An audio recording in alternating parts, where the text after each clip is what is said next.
নমস্কার বন্ধুরা, ভোজন রসিক বাঙালিতে তোমাদের সবাইকে স্বাগত। তো তোমরা সবাই কেমন আছো? আমি তো ভালোই আছি। তো চলো আজকে একটা তোমাদের সাথে রেসিপি শেয়ার করব, সেটা হচ্ছে লাল লাল চিকেন কষার রেসিপি।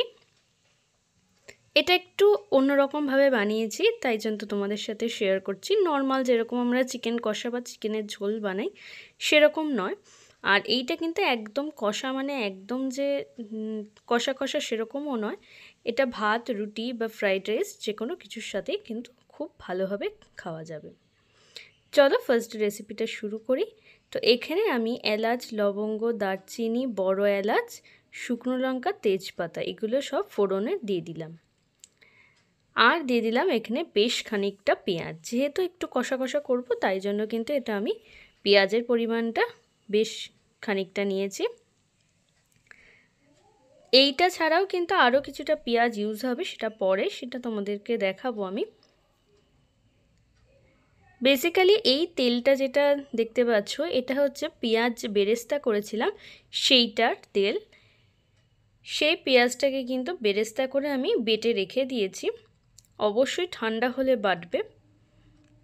আর এখানে দেখো পেঁয়াজটা একটু ভাজা হলেই আমি এর মধ্যে দিয়ে দিচ্ছি গোটা গোটা রসুন।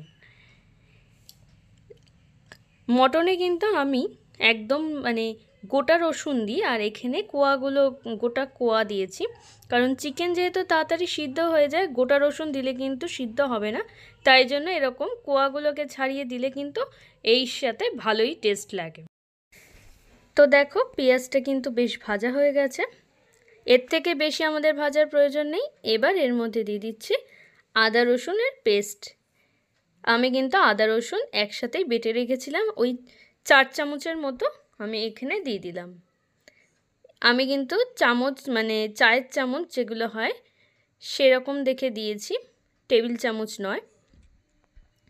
তো দেখো এইবার মশলাটা খুব ভালোভাবে কষাবো, যতক্ষণ না এর থেকে কাঁচা গন্ধটা আদা রসুনে চলে যাচ্ছে, ততক্ষণ আমরা এটা ভালো করে ভেজে নেব তেলের মধ্যে। তো দেখো এবার হয়ে গেছে কষানো অনেকটাই। এবার দিয়ে দেবো এখানে গুঁড়ো মশলাগুলো। এখানে দিয়ে দিলাম কাশ্মীরি শুকনো লঙ্কার গুঁড়ো। এবার দেব একটু হলুদ। কাশ্মীরি শুকনো লঙ্কাটা কিন্তু কালারের জন্য, যে লাল লাল কালারটা আসে সেই জন্য। এবার দিয়ে দেবো ঘরোয়া যে মশলাগুলো আমরা ইউজ করি সেগুলো, যেমন হচ্ছে ধরো জিরের গুঁড়ো, ধনের গুঁড়ো দিলাম। এবার দেবো একটুখানি ঝাল লঙ্কার গুঁড়ো, আর এবার হচ্ছে পরপর দেবো হচ্ছে নুন আর চিনি। চিনিটা আমি কিন্তু দিই সবসময়, বলি আমি যে কোনো রান্নাতেই চিনি ইউজ করি, কারণ ব্যালেন্সটা খুব ভালো হয়, সেই জন্য চিনি এখানে আমি ইউজ করেছি। তো এইবার আমি এগুলোকে খুব ভালোভাবে কষিয়ে নেব, যাতে মশলার থেকে কাঁচা গন্ধটা চলে যায় আর খুব ভালোভাবে কষানো হয়ে যায়। তো আমি কিন্তু যেহেতু মশলাগুলো ডাইরেক্ট তেলে দিয়েছি, তাই জন্য কিন্তু এর মধ্যে একটুখানি জল দিয়ে দিলাম। তোমরা চাইলে মশলাগুলো আগে ভিজিয়ে রাখতে পারো, কিন্তু তেলের মধ্যে ডাইরেক্ট দিলে কিছু কিছু রান্নার ক্ষেত্রে মশলাটা বেশ মানে কালারটা খুব সুন্দর হয়, সেই জন্য আমি কিন্তু তেলের মধ্যে ডাইরেক্ট দিয়েছি। আর এই সময় আমি একটু জল দিয়ে দিলাম।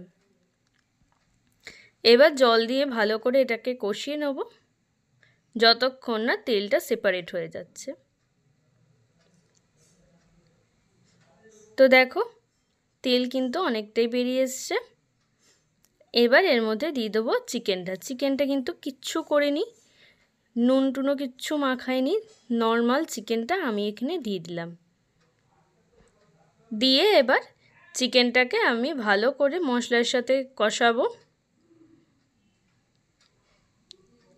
আর কষানোটা কিন্তু একটু টাইম নিয়ে করতে হয়, কারণ যত ভালো কষানো হয় তত কিন্তু সেই রান্নার টেস্ট তত ভালো হয়।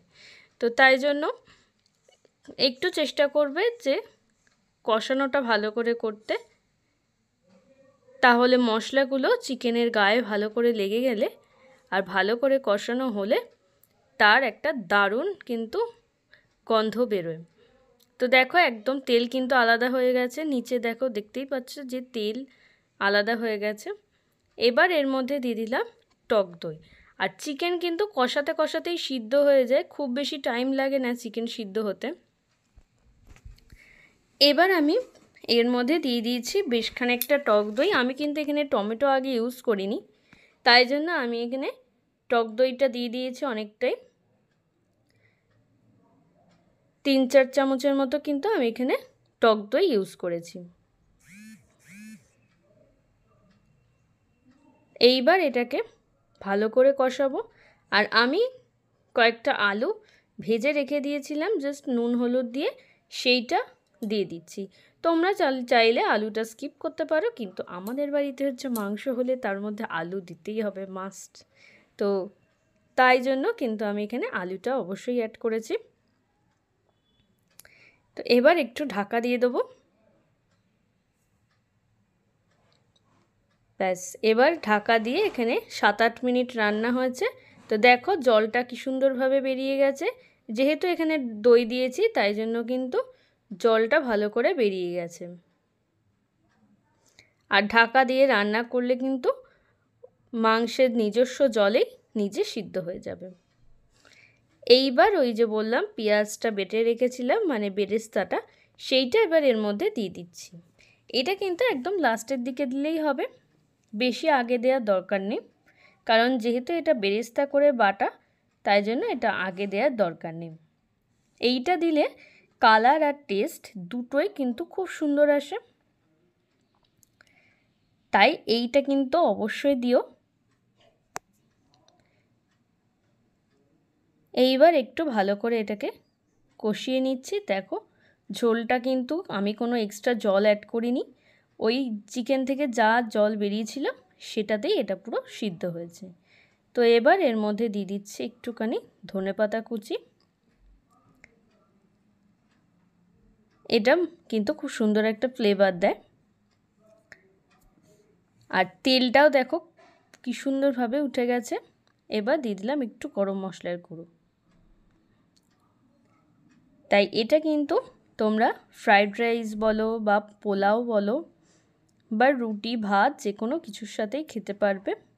এবার জলটা তোমরা তোমাদের নিজেদের সুবিধা মতো রাখবে বা কমিয়ে নেবে। আমি কিন্তু এক্সট্রা করে কোনো জল অ্যাড করিনি, আর এটা কিন্তু খানিকক্ষণ পরে জলটা আরও টেনে নেবে।